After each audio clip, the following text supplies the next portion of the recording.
everything looks differently. I don't know if you've ever seen these videos online somewhere. I've seen them on YouTube. If you go on YouTube and you do a search for glasses for the colorblind, you'll find a bunch of these videos. I was watching one the other day. They're fascinating. There was a teacher who bought a pair of these glasses for one of his students in his class. Now, it doesn't work for everybody. There are different kinds of color blindness, but it works for a lot of people who are colorblind. And he gave this student a pair of these glasses, and the student took off his own glasses, put these glasses on, and the first thing these people always do is like, they're just stunned at all the colors and the beauty. And they look around, and the second thing they always do is they just start crying. They just can't believe it, what they're seeing. Never seen colors before. And I think that's sort of what Meister Eckhart was talking about. When we let Christ into us, be born in us, it makes everything different, and we see everything and every person and every event differently, with a kind of beauty and mystery that we could never have thought of.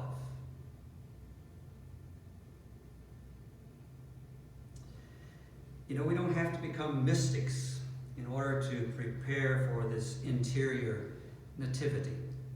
We simply need to slow down, be still, and surrender to the Holy Spirit. To be a Mary in a Martha-driven world is the spirit of Advent. St. Paul sort of uses this metaphor when he writes to the Galatians. He says in Galatians 4, "My little children, for whom I am again in the pain of childbirth until Christ is formed in you, I wish I were present with you now." I think he's saying, I'm feeling like a birth is taking place, and I'm in gestation as I work toward the birth of Christ in you. What this season asks of us is to take a past event, the birth of Christ, and make it happen again in our hearts. We are invited to allow Christ to be born again inwardly, and so we have to make room in the inn of our souls so that Christ can be born again in us. And when we allow this to happen, then Christmas becomes something more than just bright lights and continuous music and shopping online. It becomes a real inner spiritual reality of newness and hope and peace. Pierre Teilhard de Chardin was a Catholic priest. He was a Jesuit, and he was a scientist. Specifically, he was a paleontologist. His writings are very creative and poetic. He was able to combine a scientific sensibility with a spiritual ambiance. And in his correspondence with a young man, here's what he wrote. "Above all, trust in the slow work of God. We are quite naturally impatient in everything to reach the end without delay. We should like to skip the intermediate stages. We are impatient of being on the way to something unknown, something new, and yet it is the law of all progress that it is made by passing through some stages of instability, and that it may take a very long time." End of quote. I love that first line. Above all, trust in the slow work of God. Now, our universe came into existence about 13.8 billion years ago, give or take a few million, sort of right there. 13.8 billion years ago. And about 9 billion years ago, or about 4 billion years later, our planet came into being. There was the Earth. The Earth is around 4.5 billion years old. And it took another billion years for life to appear on the Earth. The earth was here about 1 billion years before there was life. And it took another 3.499999 billion years until humans came on the scene. So I repeat, the universe has been around for over 13 billion years. We humans didn't evolve into our species until, 100,000 to 300,000 years ago. You can correct me later. Something like that, 100,000, 300,000 years ago, humans became a species.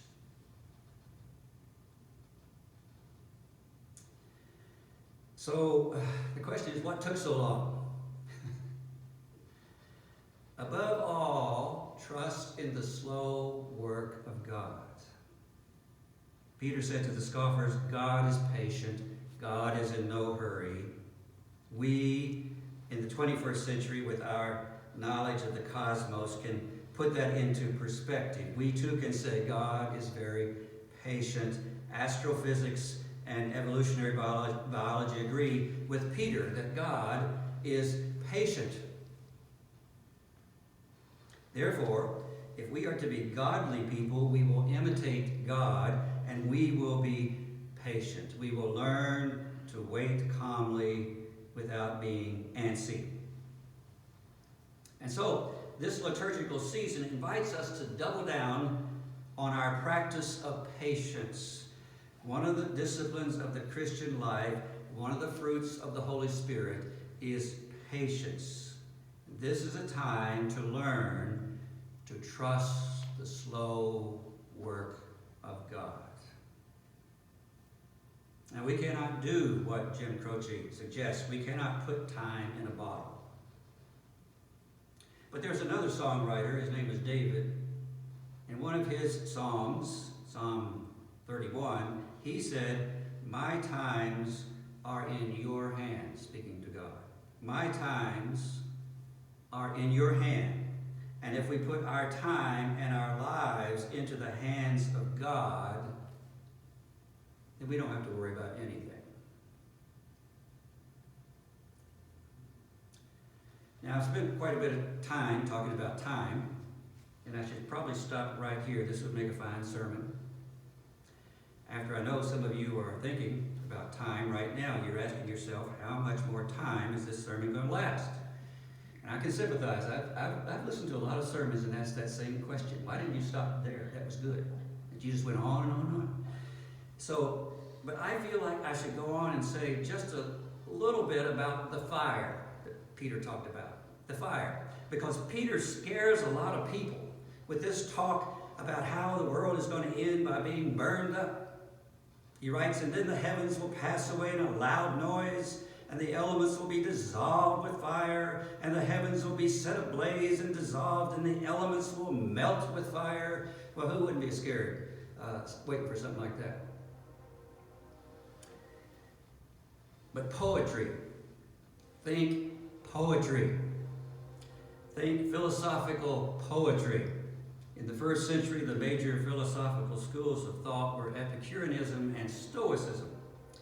And the Stoics taught that one day the world will end by burning up, and then it'll be created again. After a while, it'll end by burning up. It'll be created again. That'll go on forever and ever. And that was a widely held belief in the Roman Empire in the first century. That's how they saw things that were going to happen. And I think Peter is doing in his letter, he's simply taking the cultural language of the day and using it symbolically to get his message across. He takes the commonly held belief, the common cosmological picture, and he mixes it with the biblical message, which is the creation of a new heaven and a new earth, which is language that comes from Isaiah and is repeated several times in the New Testament. There's going to be a new heaven and a new earth. But did you know that our beloved hymn, Amazing Grace, also makes an allusion to the fire in 2 Peter? Probably not. Maybe some of you musicians know, but there are two verses in that hymn. It's a long hymn that we never sing. You know, there are a lot of old hymns that have like 15 verses and we never sing all the verses. We know the first verse, amazing grace, how sweet the sound. We know how the second verse, 'twas grace that taught my heart to fear. We know the third verse, through many dangers, toils, and snares. And we know the fourth verse, the Lord has promised good to me. But we don't sing the fifth verse, which says, yea, when this flesh and heart shall fail, and mortal life shall cease, I shall possess within the veil a life of joy and peace. That's a nice verse. And then comes verse 6 that we never sing. Makes a reference to 2 Peter. The earth shall soon dissolve like snow, the sun forbear to shine. But God who called me here below will be forever mine. The earth shall soon dissolve like snow. And Peter says, and the elements will be dissolved with fire. Amazing grace, the world will be dissolved. Poetic language for the transforming power of God's grace. The snow will be dissolved so that an eternal spring can come. Now, I think the fiery terminology Peter uses is poetic language pointing to a transformation that will take place. After all, fire, in the Bible, is a symbol of the Holy Spirit. And when we Christians think about the end of time, we don't need to be scared. What God promises us is a transformed world where life will continue in righteousness and in a pleasant manner. You remember what the Westminster Shorter Catechism says? The chief end of humanity is to glorify God and to enjoy God forever. We are going to enjoy God. The next life is a place of enjoyment. It will have some continuity with this life, except it will be more enjoyable. When Peter speaks of the burning fire, I think he means positive transformation that will come about by the power of the Spirit. Nothing to be worried about, but something to look forward to. And then time will be no more. We can't imagine what life is like without time, but time will be no more. We won't be doing time anymore. We will be enjoying God, enjoying each other, enjoying new kinds of music, enjoying so much more than we can enjoy here and now. We can't even imagine it. So this season invites us to internalize the birth of Christ and to anticipate the birth of a new world in the future, a world which we will enjoy. So my sisters and brothers, trust the slow work of God. Trust the transforming work of God. Trust the God who comforts his people. Trust the amazing grace of God. So now I think it's time to put this sermon in a bottle, throw it in the ocean, see what happens.